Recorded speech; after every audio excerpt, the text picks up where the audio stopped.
নারায়ণগঞ্জের রূপগঞ্জে প্রতারণার মাধ্যমে ঘোড়ার মাংস গরুর মাংস বলে বিক্রির অভিযোগ উঠেছে। জবাই করা 9টি এবং জীবিত 11টি ঘোড়া উদ্ধার করেছে আইনশৃঙ্খলা বাহিনীর সদস্যরা। 27 মার্চ শুক্রবার সকালে উপজেলার পূর্বাচল উপশহরের 10 নম্বর সেক্টরের ভাড়ার বাড়ি এলাকার একটি প্লট থেকে ঘোড়াগুলো উদ্ধার করা হয়। পদ্মা সেতু, মেট্রো রেল এবং এলিভেটেড এক্সপ্রেসওয়ে নির্মাণের গর্বিত অংশীদার বসুন্ধরা সিমেন্ট।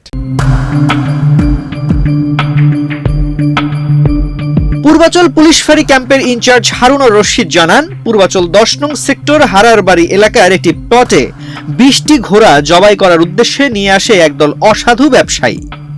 পরবর্তীতে তারা 9টি ঘোড়া জবাই করে ফেলেন।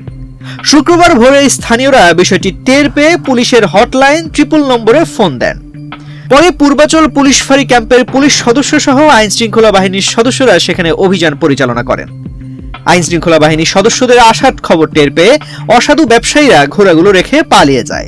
এ সময় 11টি জীবিত ঘোড়া এবং 9টি জবাই করা ঘোড়া উদ্ধার করা হয়।